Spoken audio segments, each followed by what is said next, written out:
So the police officers think they can threaten me and practice plausible deniability. Okay, let's play this little plausible deniability. Do you want to go there with me after all the times I outsmarted you, scum? I bring up the case of Julio Morales, who's accused of sexual battery while on duty. What about the cop who arrested the 15-year-old boy for having sex with his 14-year-old stepdaughter? Or what about the police officer that killed that Vietnamese guy and claimed that he had a mental disorder? Or the one that beat the other Asian guy in San Jose State? A whole bunch of cops did that. What about the police officer who got caught with a pedophile picture on his phone? What about the two cops who were extorting charity?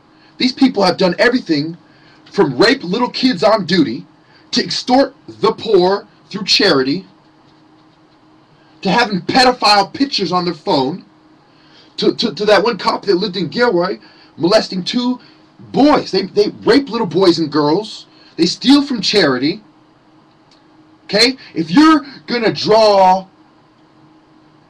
a testimony, draw upon an officer's testimony and say it's more reliable than someone else's, keep in mind that their testimony is the testimony of people who either are pedophiles or who had partners that were pedophiles and didn't know the difference because they're blind. Whether we're talking about the San Martin cracker-ass corrupt sheriff department that roughed up one of my friends when I was younger, or we're talking about the San Jose Police Department that roughed up people I know. And when Deshaun Campbell blew the brains out of some fucking pig, the cops went around looking for any black person to blame. Oh, you had a math class with that guy? Oh, we're going to dump you on your head. Oh, you're his cousin? Oh, we're going to beat you up. Oh, you're a Crip too? We're going to plant drugs on you. And when the OG from Seven Trees, who just happened to know Rodney, he got arrested too. Oh, you're an OG from the Crip gang? Oh, you're getting arrested too. No evidence. No corroborating testimony. No sworn affidavits. No facts. No physical evidence. But yet they detained him and demonized him. The Santa Cruz Police Department is corrupt. You hear stories of a good friend of mine having some twitch-eyed bitch set him up, and her whore daughter being used as the rotten fish on the hook. The Judas. We have stories of even black cops and black female dispatchers being fucking Judas goats. And I'm going to tell you like this. Her name was Mrs. Wesson. Her name was Mrs. Wesson. And she was a whore with a twitch eye. And her husband was a good man. Yet he was being incrementally brought to the dark side through his wife. Remember, women break down the family structure. His wife convinced him to go along with her wicked schemes. And her daughter was used as an instrument of the devil to set up a good man and use cracker, corrupt Santa Cruz police officers to do so. Mrs. Wesson was a whore, a demon, and a traitor. And her daughter was possessed with Satan. Mrs. Wesson was a tramp. And I feel great sorrow for my black brother that she set up. Though he's not a member of my family, I have two brothers. It's not them. I have parents. It's not them. Mrs. Wesson is a whore. And I dare her to bring to light how she set me up with a bunch of cracker cops. Because when she set up my friend, she set me up too. When she set up my friend, she set up every black man in America to suffer the same fate. She said, this is how you set up a black man. She said, this is how you get away with using corrupt cops to set up your own people. Now, Miss Wesson had a husband who had been in prison. So he knew what she was doing was wrong. So he said, no, I'm not going to show up to the trial. If you're going to be a vampiress, succubus, siren, whore, I'm not going to go along with it. Because women are the instrument of the devil.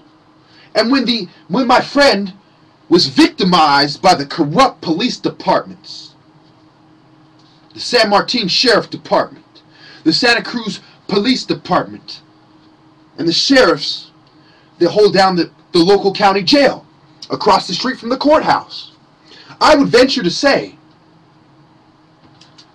that if they treated a terrorist the same way, all he would have to do is look up the recipe for dynamite or napalm using cow manure, fertilizer, etc. And all he would have to do is drop off a package off Ocean Street right by the prison. All he would have to do is drop off another package right by the courthouse. All he would have to do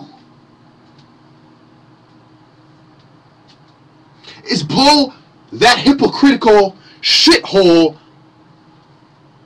and every cocksucker in it to kingdom fucking come.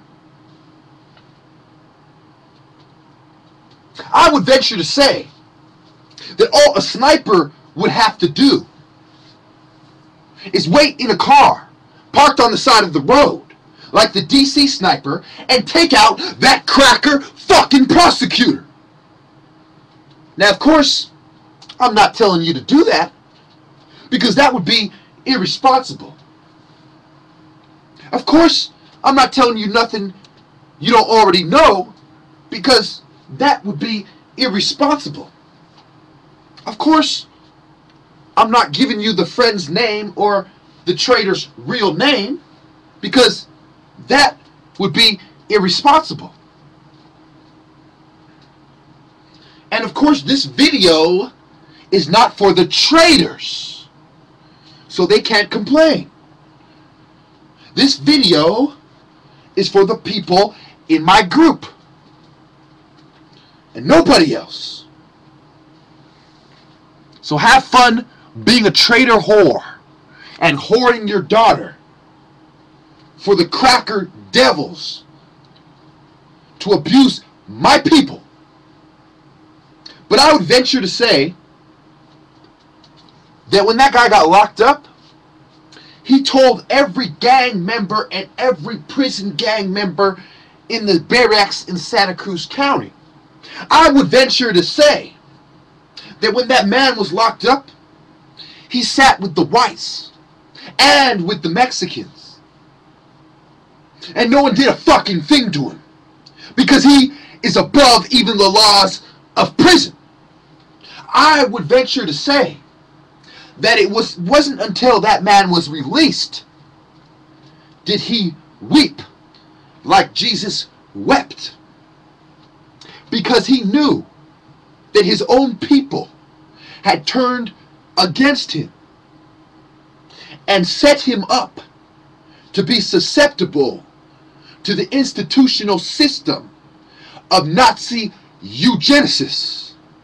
I would go as far as to say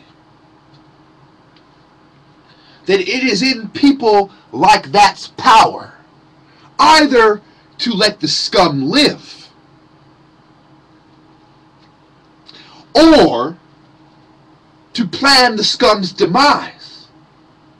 And every time he is detained unjustly to use that time to plot a more precise, profound, and calculated scheme of vengeance.